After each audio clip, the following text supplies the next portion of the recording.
All right, we're live on YouTube. Welcome to the Kivu Gap Year Google Hangout experience. My name is Andy Brainer. I am the president of Kivu, and I work with students that go around the world between high school and college. And so you can read more about our program at www.kivugapyear.com, where you can see kind of an overview of the program, and then you can read some of the students' blogs as they travel the world and tell you about their experience. We're excited today to have Zac Musgrove. He attended the Gap Year last year and has completed a year and is now a freshman at the University of Arkansas. So Zac, welcome to the first Kivu Gap Year Alumni Hangout. It's something, ain't it? We are in it now, pal. We are in it. We are technology focused. So those of you who are a little bit more streamlined on broadcasting on YouTube, we apologize in advance for our idiocy, but we're going to try to do this well. So I decided to put together 10 what I think are important questions. Zac, what we'll do is just kind of go down the questions. These are kind of frequently asked questions from different parents and different students about what the gap year is and kind of how they are going through the process of engaging with us on the gap year. Hopefully, we'll have some of your other students and maybe a couple of students from years past come on here and tell us about their gap year. So I'll start with questions, and then we'll just go to Zac and kind of hear what you have to say and let this kind of flow and be natural. So question number one, if you could sum up your gap year with a word or a phrase, how would you describe gap year? I guess that'd be 2014-15. It's hard to sum it up in one word or one phrase, really. I think the biggest thing is probably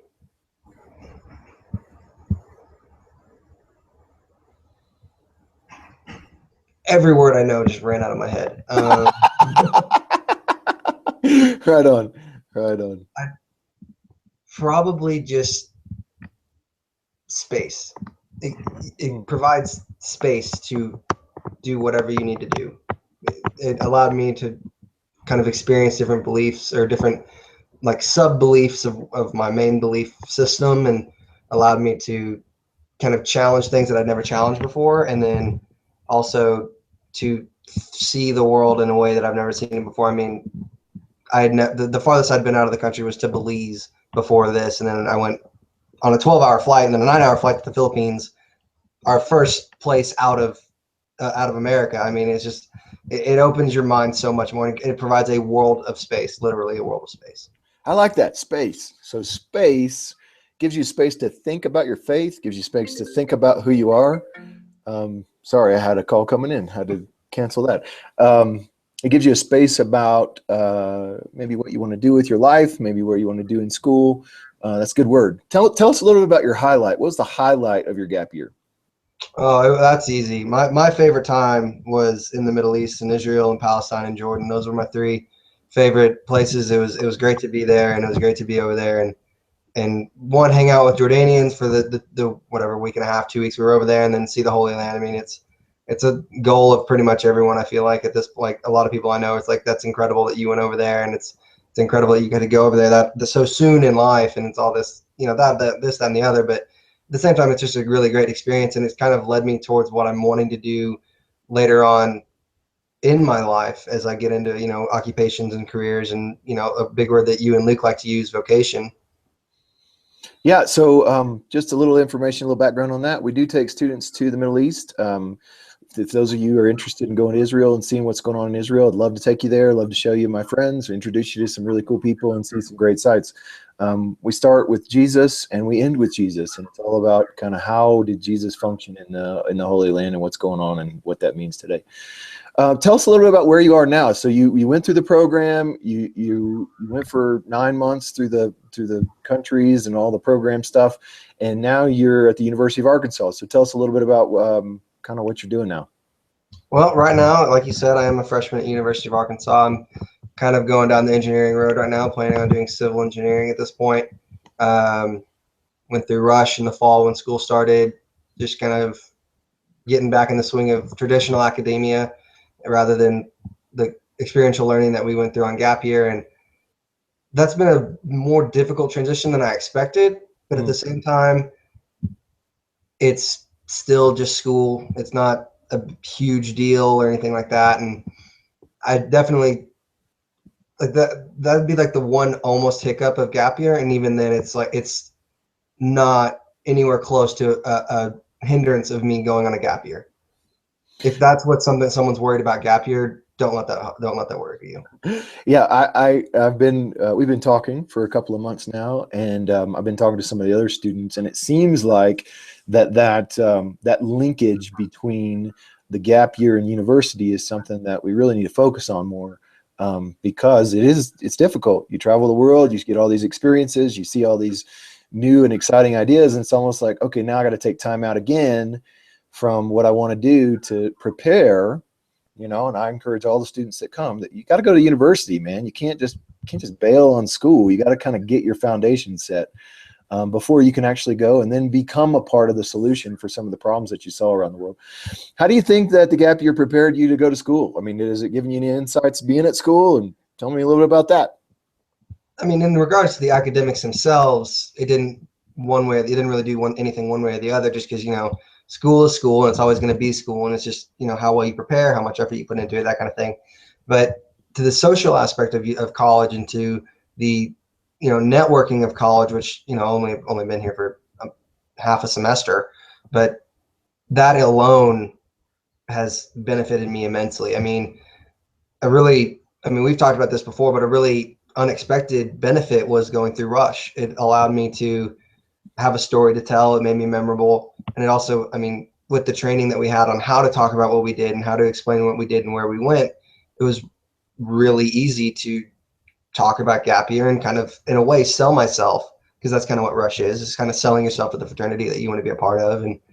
And that allowed me to do that. It gave me skills to do that. And it also helps with what I'm doing occupationally right now. I'm working at the university call center. If we call you, sorry, but we are asking. Hopefully you answer the phone and don't yell at us. But the ability to communicate and have ways of skills with communication that I had some before, but gap year really helps that, because when you're in Rwanda and you're in the Philippines, they don't speak English very well. You got to be able to communicate in ways that, like, get the point across. You understand what's going on, they understand what's going on, and everything works out. You have to be able to kind of think on your feet a little bit. And that's the same thing with at the call center. You have to, someone's like, I'm not giving you money, this, that, and the other. It's like, okay, so you have a good day. You just got to be able to play it off really well. And I definitely wouldn't be able to handle that as well as I do without gap year. That's awesome. That's awesome. Yeah. So if you see a call from the University of Arkansas, it's Zach, and give him some money because he wants to raise money for the university. There's a plug for you. You're doing really well on What was the hardest part? What was the hardest part of the gap year for you? The hardest part was the Philippines for me. It was our first country, so I think just about everybody was dealing with culture shock, and it took me about half the time in the Philippines to finally admit that I was dealing with culture shock. I was like, I'm not dealing with that's not me. I don't have culture shock, this, that, and the other. And it's like, I totally had culture shock. It was very frustrating because they didn't need us there. The ICM didn't. They were so well organized and such a operationally sound ministry. It's like they just had to pull things out of the air to give us to do for the day. It was day to day. We didn't know what was going to happen because they didn't need us there. And it's cool to see that the ministry is running so well that they don't need the help of outside help. But at the same time, it was very frustrating because it's like, well, we're just going to be pulling worms out of dirt. It was helpful. No, you're not pulling worms out of dirt every day on the gap year. Yeah, it's like, okay. No, but it was like they were so operationally sound, and the system that they have in place from Hong Kong all the way down to what they do in the Philippines was as efficient of a ministry as I've seen. Yeah, so again, it's a little background for those who are listening that are new. We partner with organizations around the world. International Care Ministry of the Philippines has been one of our partners for the last 6 years. Some dear friends of mine run it, and they run this NGO down there that helps the poorest of the poor in the Philippines. And interestingly enough, I mean, I think it's interesting that you bring up they don't need us. I was just in a conversation with a guy last week about mission trips and how a lot of times we think mission trips is about us going to places to make sure that we help because we have the answer to all of the problems in the world. And it's a very arrogant American way of thinking that sometimes we need to back up a little bit and say, how can we serve you? You know, and maybe it is, maybe it's doing menial labor, maybe it's doing menial work up to, you know, doing stories or developing processes or just being hands and feet. Sometimes we have to look at things a little bit differently. I think the gap year helps students understand how to approach a situation and kind of have open hands and open hearts to go and serve. So yeah, that culture shock's for real too. Nobody wants to be the culture shock guy, but it's amazing how when we get out of our environment and we get to see how other people run in different cultures and different civilizations, that it actually shifts us in a little bit, and we approach life in a little bit more of a humble way rather than we've got it all together and our way's the best. I guess so. Next question. There are high school students all over America today that are wondering, what are they going to do next year for college? And so applications are going out and they're getting excited. And so if you were coaching a student on, you know, should I do a gap year? Should I not do a gap year? Should I just go to college? Should I not? Kind of what are some things that you were thinking a year and a half ago as you were thinking about doing this thing? Well, my senior year, like I was all about football. I was thinking, you know, I'm going to go try and play at a D3 school somewhere, try and do that. And if, like, come Christmas of my senior year, so 2 years ago, I was like, okay, that's not going to happen just because, you know, I want to go to a bigger school. I want to I'm more focused on the academics than I am of playing.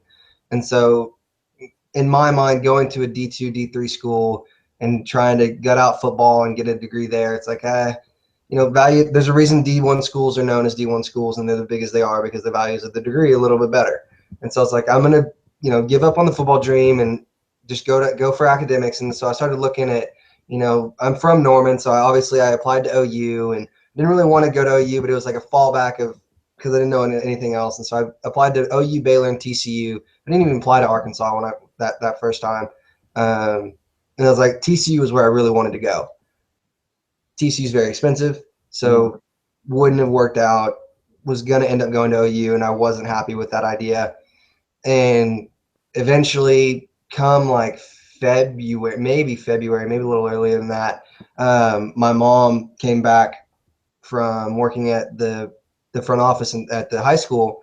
Who she was working with Courtney Lasher, who also who was also on gap year with us. She's also from Norman. Her mom brought it up to my mom about gap year because Courtney's younger sister goes to Kivu or went to Kivu or to the camp. And so she was like, oh, they have this great thing. And so my mom brought it and just kind of threw it out there. And I was like, well, I mean, we might as well look at it. And so we kind of started looking around at it and it's like, it's a cool thing. I definitely want to travel at some point and, you know, not really wanting to go to OU and just kind of did the application on a whim a little bit and did it and interviewed with Luke like right at the beginning of May, which was ironically right around my birthday, and just kind of interviewed him then. And it was like everything just kind of fell into place, and he was like, well, I guess I'm going on a gap year. So in your case, it wasn't like a dream that you had. It wasn't like I'm going to go travel the world. It was just kind of it was just kind of the way life sort of stumbled into it. Wow, that's I didn't know that story. That's interesting. Yeah, I mean, I had known about Kanakuk's thing, the link year, and I had known that. I was like, I was like, I knew a little bit of the idea of taking the year off and going with an institutional program and all that. And it's like, if link year is my only option, probably not going to. Nothing. I just don't really want to sit in Branson for a year and kind of be in the same classroom setting kind of thing. And they're a little more traditional from what I've heard. And I was like, if I'm going to do a gap year, I'm going to, you know, travel and experience things that I would never have an opportunity to experience otherwise. And that's kind of like what it came down to. Like I had always had link year in the back of my mind, like going through the other things, but it was like not really seeing that much as much of a value in it. Mm. And then when I kind of looked at Kivu and was like, okay, that's to me, like for me personally, like being able to travel and have that experiential learning, like a big thing that you guys sell it on. That was a big thing for me. It's like, I want to experience things that otherwise I would never experience. Yeah. Yeah, that's good. That's good. So another component to what's happening around the country right now when people are trying to figure out what they're doing is obviously parents. You know, as a parent, I'm a parent of 5, and I've got a high school student getting ready to go to college, and so we're kind of doing the same thing as parents. As students, students are looking at all the schools they want to go to. Parents are looking at all the schools they can afford and what's best for their kid. And so parents are really struggling with, is this a valuable thing? Is this not a valuable thing? And how does this all work out? And do students go back to university, all that stuff? From your take on your parents, I mean, what would you coach parents to do as they're thinking about whether to do gap year or not for their kid?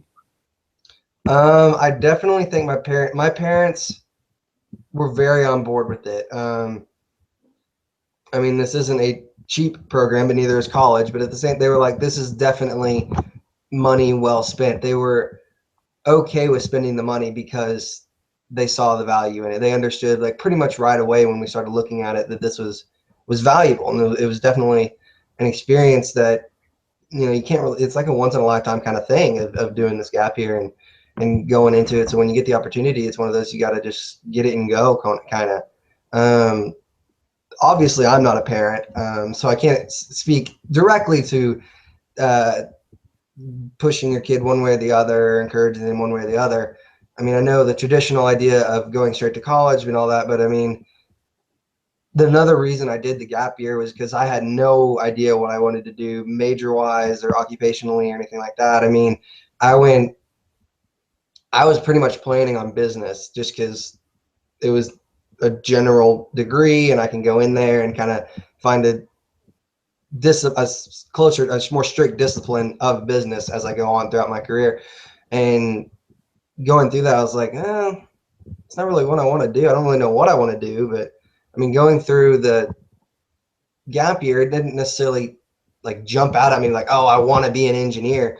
It actually kind of started out as I wanted to do architecture. Started looking around and realized I forgot that I couldn't draw. So I decided I'm not going to do architecture. just a minor detail. of that.